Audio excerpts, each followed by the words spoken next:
Hi అండి. అందరికీ నమస్తే. నా రావణ్ పార్ట్ 91. మేఘ బాగానే ఉంది అనుకుని ఇక జమున కిందకి వెళ్ళిపోతుంది. మళ్ళీ సాయంత్రానికి ఎప్పటికో మెలకు వచ్చిన మేఘ కొంచెం చల్లగాలి కోసం బాల్కనీలోకి వెళ్తుంది. భయంగానే చూడకూడదు అనుకుంటానే ఆమె కళ్ళు ధ్రువ రూమ్ బాల్కనీ వైపుకు వెళ్తాయి. అక్కడ అతను కనిపించకపోయేసరికి అమ్మయ్య అనుకుని ఒక నిట్టూర్పు విడిచి చల్లగాలిని కళ్ళు మూసుకుని ఆస్వాదిస్తూ ఉంటుంది. అప్పుడే ధ్రువ కూడా లేచి బాల్కనీలోకి వస్తాడు. ఆటోమేటిక్గా అతడి కళ్ళు మేఘ కోసం వెతుకుతున్నాయి.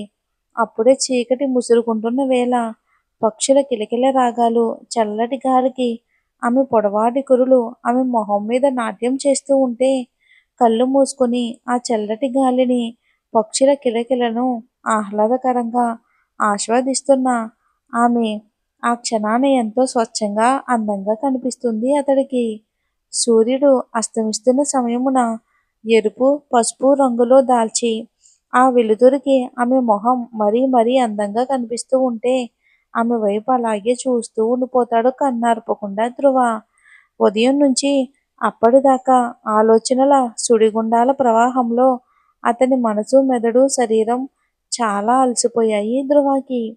ఏదో తెలియని సంగ్రహంలో కొట్టుకుపోతున్న అతడు మనసు ఆమెను అలా చూడగానే ఏదో తెలియని ప్రశాంతత వచ్చేసింది ధ్రువకి. అప్పటిదాకా ఆలోచనలతో తన ఆధీనంలో లేనట్టు ఉన్న శరీరం మనసు మెదడు ఆమెను అలా చూసిన తర్వాత ఒక్కసారిగా ఎందుకో రిలీఫ్ అయినట్టు అనిపించింది. చూసే కొద్దీ చూడాలి అనిపిస్తుంది.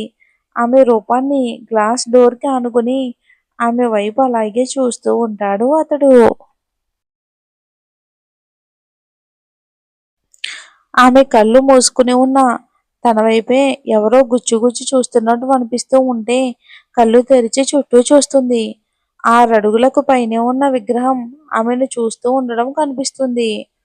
ధ్రువాని అక్కడ సడన్ గా చూసేసరికి నిన్న రాత్రి అతడు చేసిన విధ్వంసం గుర్తుకు వచ్చి ఒక్కసారిగా ఆమె వెన్ను జలతరిస్తుంది. ఆ వెంటనే కోపం బాధ భయం అన్ని ఫీలింగ్స్ వచ్చేసాయి. అతడి మొహం కూడా చూడటం ఇష్టం లేనట్టు అతడి వైపు కోపంగా ఒక చూపు చూసి లోపలికి వెళ్ళిపోతుంది. ఆమె ఎలా అతన్ని చూసి మొహం తిప్పుకుని వెళ్ళిపోయేసరికి అదేంటో అతను తెలుసుకోలేకపోతున్నాడు. తన అంతరాత్మ ఇది అని చెప్తున్నా కూడా తన ఈగో అడ్డొచ్చి దాన్ని ఒప్పుకోలేకపోతున్నాడు. లోపలికి కోపంగా వచ్చి టెడ్డీబేర్ని బెడ్ మీద విసిరేసి, రాక్షసుడు ఇంత కళ్ళేసుకుని ఎలా చూస్తున్నాడో చూడు, ఇంత చేశాడు కనీసం సారీ కూడా చెప్పలేదు. బలుపు టన్నుల కొద్దీ ఉంది. అంత బలుపు ఉన్నవాడు రివర్స్లో మన చేత సారీ చెప్పించుకుంటాడు కానీ ఆ రాక్షసుడు ఎందుకు చెప్తాడు అని బెడ్ మీద కూలబడి తల పట్టుకుని కూర్చుని కళ్ళు మూసుకుంటుంది మేఘన. ఆ మూసిన కళ్ళచాటున ధ్రువ రూపం ఎదురుతుంది ఒక్కసారిగా. ఆమె ఏదో చూసినట్టు అనిపిస్తూ ఉంటే మళ్ళీ కళ్ళు మూసుకుని ఆమె ఏం చూసిందో రివైండ్ చేసుకుంటుంది. ధ్రువ మొహం పీక్కుపోయినట్టు కళ్ళు ఎర్రగా అయ్యి జుట్టంతా పిచ్చిగా ఉంది. అక్కడి నుంచి ఆమె కళ్ళు కొంచెం కిందకి రాగానే చేతిలో నుంచి బ్లడ్ కారిపోతూ ఉంటుంది. వెంటనే కళ్ళు తెరిచి ఏంటి రాక్షసుడి చేతికి అంత పెద్ద దెబ్బ ఎలా తగిలించుకున్నాడు? రక్తం కూడా పోతున్నా పట్టించుకోకుండా అలానే ఉన్నాడు. అసలు మనిషేనతను? నిజంగా రాక్షసులాగే బిహేవ్ చేస్తున్నాడు అని. వాడు ఎలా పోతే మనకెందుకులే, నాకు చేసిన దానికి బాగానే అయ్యింది. రాత్రి ఎంతగా భయపెట్టి ఏడిపించాడు నన్ను అని అనుకుంటుంది. లోపల అంతరాత్మ ఇది నువ్వేనా? నువ్వు ఒకరిని ఎప్పుడు బాధ పెట్టవు. ఇది నీ క్యారెక్టర్ కాదు. వెళ్ళి నీ అందాల రాక్షసుడికి ఏమైందో చూడు పో అని పదే చెప్తూ ఉంటే ఏంటి నా అందాల రాక్షసుడా? ఇంకొకసారి ఆ మాట అంటే మర్యాదగా ఉండదు అంటుంది. ఇక లోపల అంతరాత్మ నువ్వు అతని గురించి ఏం ఫీల్ అవుతున్నావో నాకు మాత్రమే తెలుసు.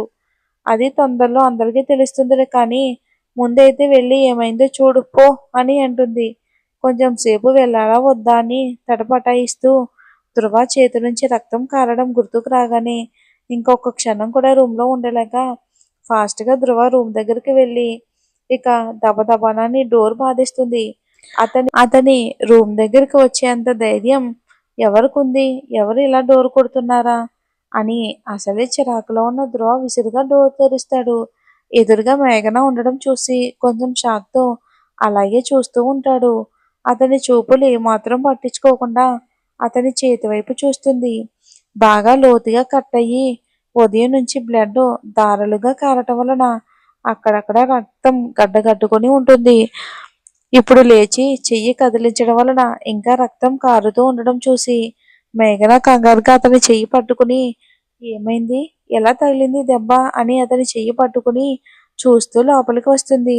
డ్రెస్సింగ్ టేబుల్ అద్దం పగిలి ఉండడం చూసి ఈజీగానే అర్థమైపోతుంది చేత్తోనే పగలగొట్టాడు అని. అదంతా చూసిన మేఘనాకి ఏదో జరిగింది అని అర్థమయ్యింది. ఏం మాట్లాడకుండా అతని చేతిని పట్టుకుని సింక్ దగ్గరికి తీసుకుని వెళ్ళి జాగ్రత్తగా క్లీన్ చేస్తుంది ధ్రువ చేతిని. డీప్గా కట్ అయ్యి ఆ దెబ్బని చూడలేక బాధపడుతూ కళ్ళు మూస్తూ తెరుస్తూ ఆ దెబ్బ ఏదో తనకే తగిలినట్టు ఫీల్ అవుతూ క్లీన్ చేస్తుంది. అంత పెద్ద గాయాన్ని ఆమె చూడలేక బాధపడుతూ ఆమె ఇస్తున్న ఎక్స్ప్రెషన్ చూస్తూ ఉంటే తెలియకుండానే ధ్రువ పెదాలు చిన్నగా విచ్చుకున్నాయి. ఆ దెబ్బని చాలా జాగ్రత్తగా క్లీన్ చేసి ఫస్ట్ ఎయిడ్ బాక్స్ ఎక్కడ ఉంటుందో తనకి తెలుసు కాబట్టి అది తీసుకుని అతని బెడ్ మీద కూర్చోబెట్టి ఆమె మోకరిల్లి కాటన్తో ఆయింట్మెంట్ రాస్తూ ఉంది. అతనికేం ఎక్కడ నొప్పి వస్తుందో ఏమోనని నోటితో గాలి ఊదుతూ అతనికి అతి దగ్గరగా ఉన్న ఆమె వైపు అలాగే చూస్తూ ఉంటాడు ధ్రువ. రాత్రి అతను చేసిన ఘనకార్యం వలన ఆమె పెదవి పైన ఘాట్లు పెదవి వాచి ఉండటం క్లియర్గా కనిపిస్తూ ఉంటే అతని మనసు చివుక్కుమంది. ఎంత వద్దు వద్దు అనుకుంటూనే అతని చూపు ఆమె పెదాలపైన నిలుస్తూ ఉండేసరికి మెల్లగా ఆ పెదాల దగ్గర చేతి వేళ్ళని తీసుకుని వెళ్ళి చిన్నగా టచ్ చేస్తూ నొప్పిగా ఉందా అంతే. ఆ మరుక్షణమే ఫట్టుమని ధ్రువ చెంప పగలగొడుతుంది మేఘన. అమ్మో, మరేం జరుగుతుందో చూద్దాం వచ్చే ఎపిసోడ్లో.